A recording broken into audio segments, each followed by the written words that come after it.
Hey guys, thanks for stopping by at Nihoned. And for the people who have been here before, welcome back. I'm going to assume that you're coming here after seeing the introduction video. If not, I'll leave the appropriate cards and links in the video description. Please do consider subscribing and clicking that notification bell icon. I try and put out video once every week and do these things called digressions, just random stuff from my life here. By the way, the same disclaimers from the last video in the Catch-22 series still applies. Having said that, let's get back into the story. We landed here on December 22nd, and for me and my wife, Gina, the first, second, and the third priority was finding a house, right? Fourth priority, not kidding, was visiting Chinatown in Yokohama, which we actually did as soon as we found the house. My assumption, again, based on my contract, was that I'll be working in Atsugi and traveling to Yokohama once a week or maybe once in 2 weeks just to connect with the people there. So, based on this, Gina and I had come up with a couple of conditions for the house that we're looking for. The commute to office should be good, and commute to Yokohama also should be convenient in case we just want to hang out there. At the same time, we do not want to live in a concrete block apartment or mansions, as they call it here, given that we had lived in such apartments for a very long time in Shanghai. So, with these conditions in mind, we set about, searching for websites that provided houses that were open to foreigners, or what they call the foreigner-friendly apartments. This was important for us because we not know anyone well enough to be our guarantor here. So we needed to find somebody who can help us with, finding that guarantor uh, companies and stuff like that. Insurance is another important component. So we actually found out an agent using these websites. In case you're interested, I'll leave links to these website in the description. You can just, if you're thinking of coming to Japan, this might be a good resource for you to consider. So by the time we had landed in Japan, we actually had shortlisted 3 houses and connected with one agency, and they actually told us, message us or email us once we are actually in Japan, because the housing situation might change over the couple of weeks, right? So this is exactly what we did on December 23rd. We emailed the company and told them that we are here, and they responded to us pretty, I would say, very promptly. And just to give you an idea of the first of the Catch-22 situation, right? Uh, I just put the screenshot of the email for you guys to go through. I'm not going to read through the email. I don't want to make this video unnecessarily long. But focus on the last point. So they specifically ask us or tell us, please also let us know if you can speak Japanese or know someone who can speak Japanese to accompany you. I would actually learn very quickly that foreigner friendly service, that has a very different meaning in this particular context. But despite my initial misgivings, I decided that I'll soldier on. What's the worst that could happen, really, right? So I replied to them. Um, Again, I don't want to read through the email. You can see what I replied. And I told them clearly we don't speak Japanese. We need the company to organize somebody who can speak Mandarin, Chinese, or English. And after which there was some more back and forth about the scheduling and logistics, but no mention about the language constraint. So I just assumed that everything was okay. So next day I walk into the agency pretty cocky and confident because everything is sorted out, right? Or that's what I assumed. Since we were a bit early, the agent, some agent, I guess, not our agent, told us in English, please wait a moment. And I was happy because, hey, they speak English, right? So, because we had to wait for a few minutes, they served us hot tea. green tea, and we just enjoyed it and waited for our agent to be ready.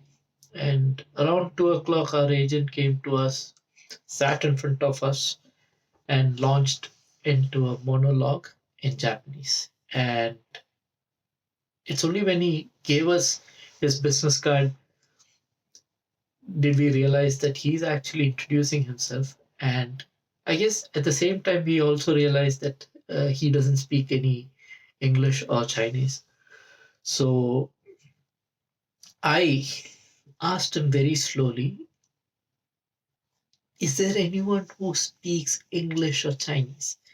So obviously, if you don't speak the language, speaking slowly makes zero difference.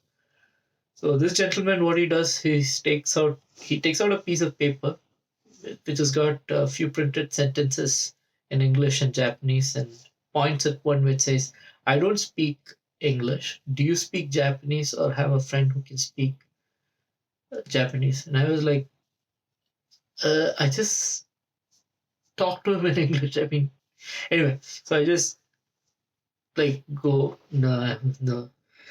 And Gina was like, you know what?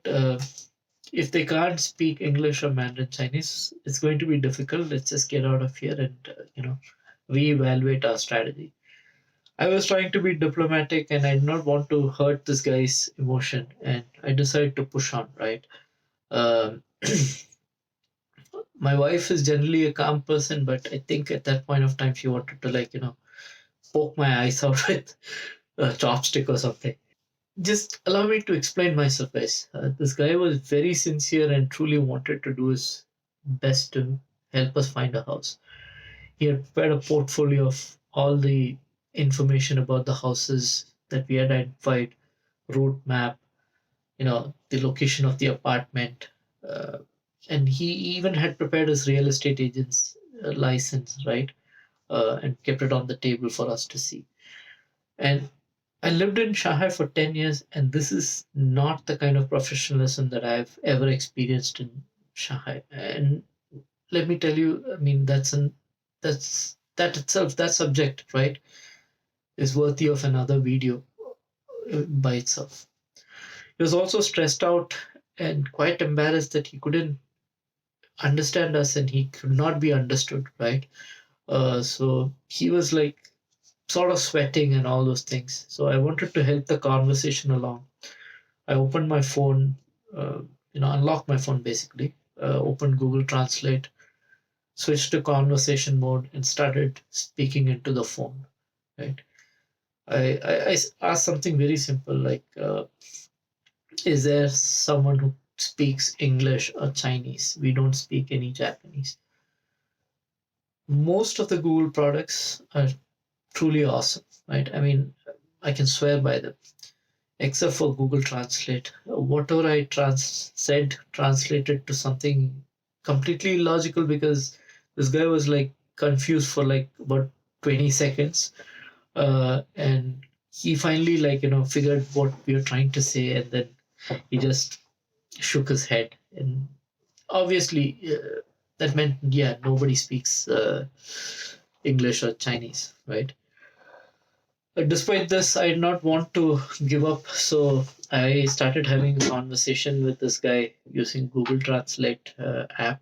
So I would speak and then hold up the phone to his face. It was very awkward, to be honest, especially because once in a while something nasty would pop up. For example, I kid you not, I swear the English word for male genitalia popped up for no reason when he was speaking.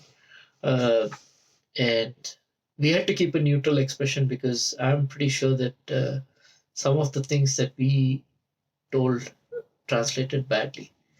So we did this for close to an hour, I guess, and that was the longest hour in my whole life. uh, I could actually feel the frustration and stress levels at that table, like going up, right? And finally, Gina said, like, you know what? Enough is enough. So she takes out her phone and says that we want to talk to somebody who can speak English or Mandarin Chinese. And the agent, called some number and connected with somebody who can speak Chinese and we we started explaining, what we're looking for, the house conditions. I mean, the conditions for our house, not the house conditions. God. And we also added one condition that this needs to be close to a Japanese school if possible, right? Uh, we found out because we found out the hard way that foreigner friendly necessarily doesn't mean English speaking. It, I guess, it just means that the landlord is okay for foreigners to stay in these houses, and the agency can help us with the insurance contracts and guarantor contracts and stuff like that. And to be honest, most of these foreigner friendly services or agencies actually offer call center with English and Mandarin services.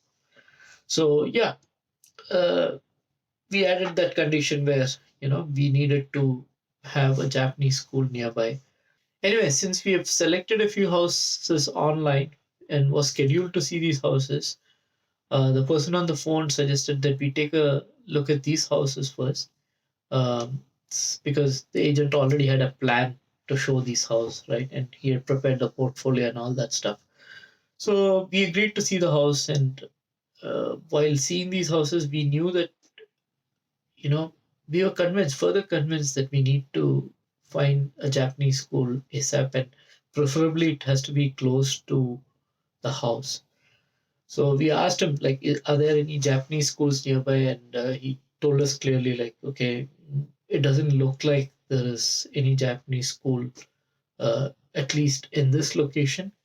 And when we searched for it, we found that there is one place that offers proper Japanese language lessons in Atsugi, which is basically the place that I was supposed to be working. Um, and so we asked the agent, is it possible for us to, like, find house near Atsugi? Uh, Especially given the fact that I'm supposed to work in that area and maybe go once a week to Yokohama, right? Anyway, that was my assumption. So the agent said, let's go back to the agency and start looking. So we went back to the agency and sort of found two houses, maybe, that was close to this metro station called Honatsugi. So the agent suggested that we regroup tomorrow, the next day, and go to these houses, especially because these houses were close to the hotel that we were staying in. So as we were about to leave the agency, the agent gave us a bunch of documents, which basically was a translation for all the contracts, essentially the guarantor contract, the emergency contract, the insurance contract, and of course the housing contract. So because all these original documents were in Japanese, they wanted to give us a translation in English and Chinese. And they wanted us to read this very carefully before we actually signed the contract. So this was about, I guess, 25 to 30 pages of information.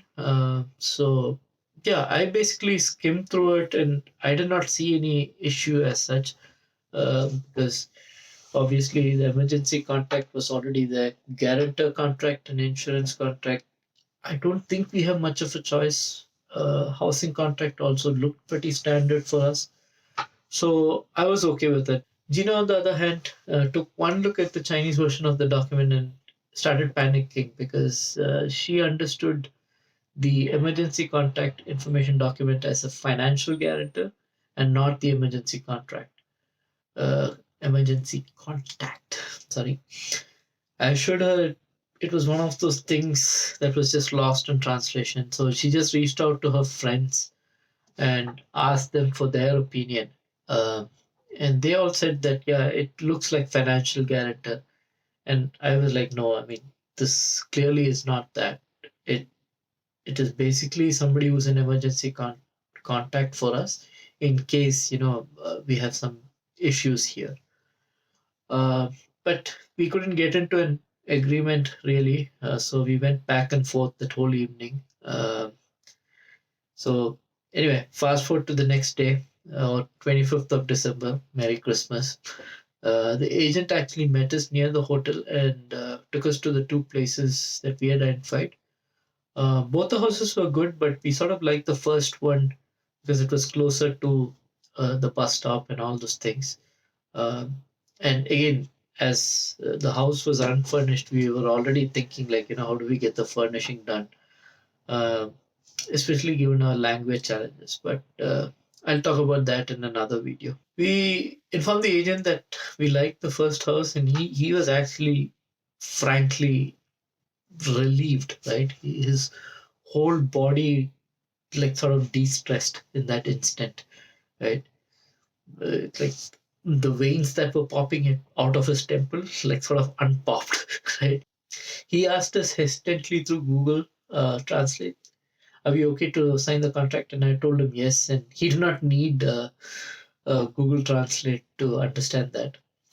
So we headed back to the agency with the intention of signing the contract. I was feeling pretty confident because I skimmed through these translations and I felt that there's nothing that really is an issue. But as you will find out in the next video, there are some issues we would encounter. Anyway, that would be the end of this part of the video. I'll talk about the contract signing and the emergency contact conundrum in the next video. So again, if you like this video, go ahead and hit that subscribe button, turn on the notification bell icon, and I'll see you soon.